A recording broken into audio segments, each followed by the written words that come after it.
Sangumai it can be about the Hunza people. May kind 4 communities. Okay. We are media some nesi. All right. Na a tifo na kasan for bibin film. Was say Crawford come who was me. The Hunzas. Dr. B. a friend Dr. Gary John. And Gary Young. And Okoye Hunza for no home and she movie. Oh, Okoye movie she more yeah.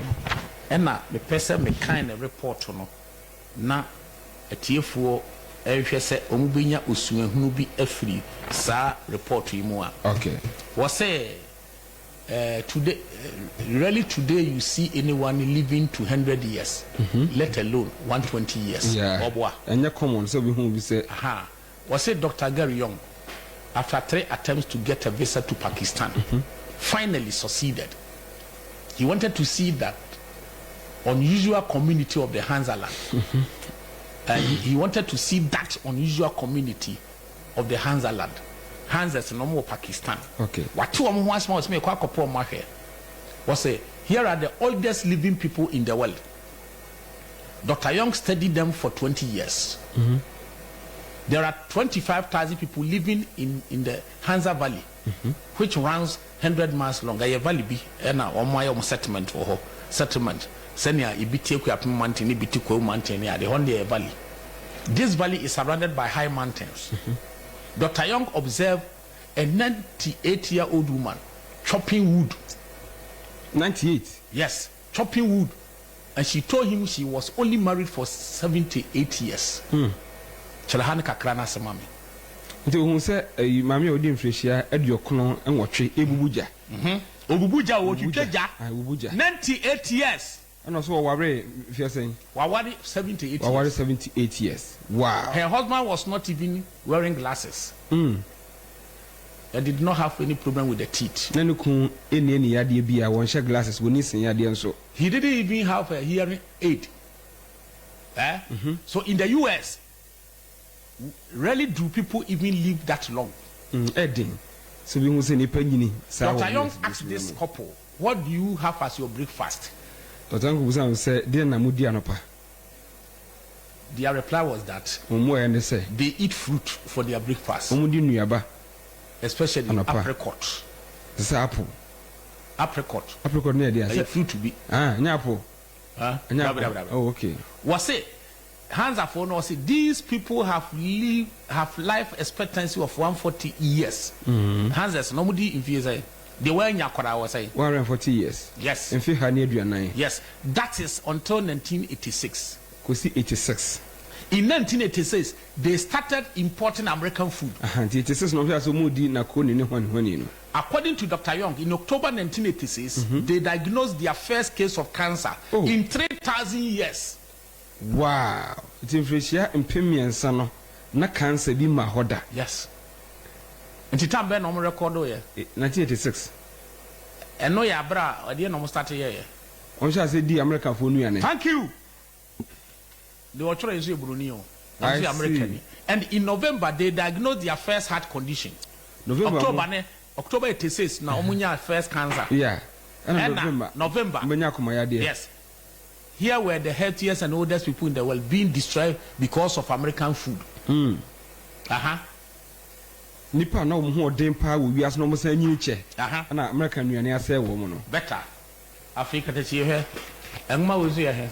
The China study. The China study. We saw the TV soccer can the China study. The China study. And also Dr. Campbell. And also question China. The could be as was study warm. And whom say the emo musuini no.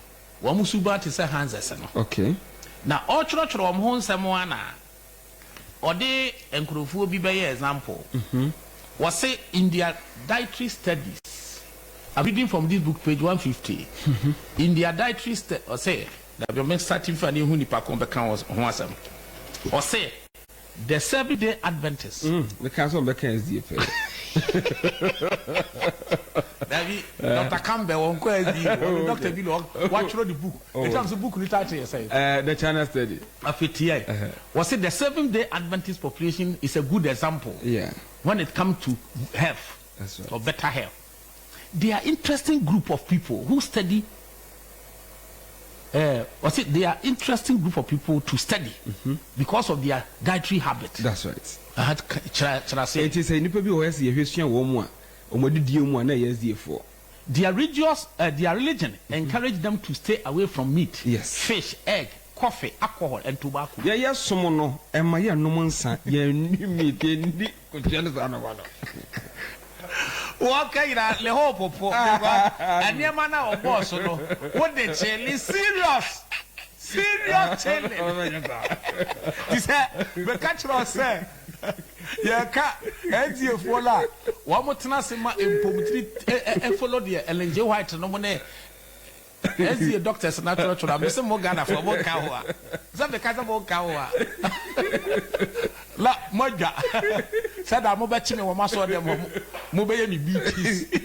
Yeah, Dr. Campbell, book no say the China study or share. A quiet me and microphones in me. That's right. Or church Royana, church about China, no coffee is for say. The 7-day Adventist population is a good example. Yes. They are interesting group of people to study because of their dietary habit.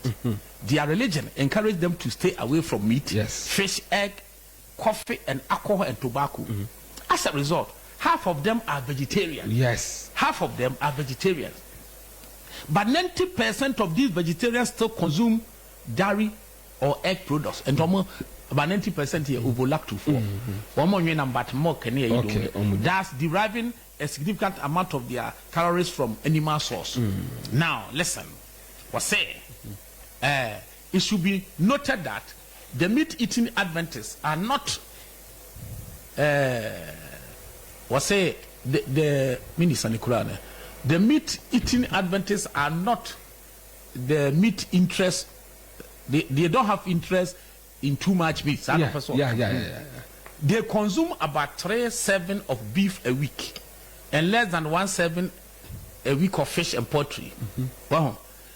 In dietary studies involving the Adventists, compare moderate vegetarian to moderate meat eaters. This is not a big difference. Even so, the Adventist vegetarians are much healthier than their meat-eating counterparts. Yes. Those Adventists that deprive themselves of meat also deprive themselves of ravages of diabetes compared to the meat eaters. The vegetarians have about 1.5 the rate of diabetes. They also had almost half of the rate of obesity.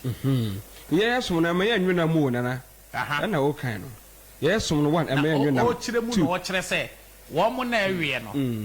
Woman who yet didn't say one and your Koran. Say, I am your Koran. Now, a minute echo and come about 5 communities. Yeah, we are no our dress in be free.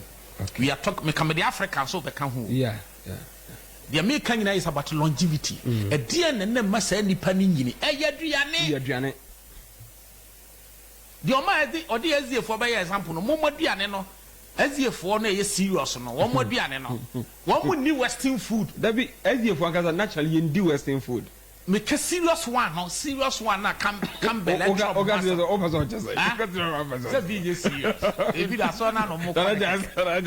Oh, that's why we are aware. Yes, I come back go to be free where the Okinawa program. Yeah, and also the SDA for example. Yeah. And then there will be a car for comfort SDA for because woman and free to enter there no. Won't be favorable for the another. They eat African food. One community food. And now you can use for ya. I was for your phone, Bessin, as you for. I didn't know to be young and there's almost steady. I didn't know promise. Who would see? Okay, be a phrase for so. And then I call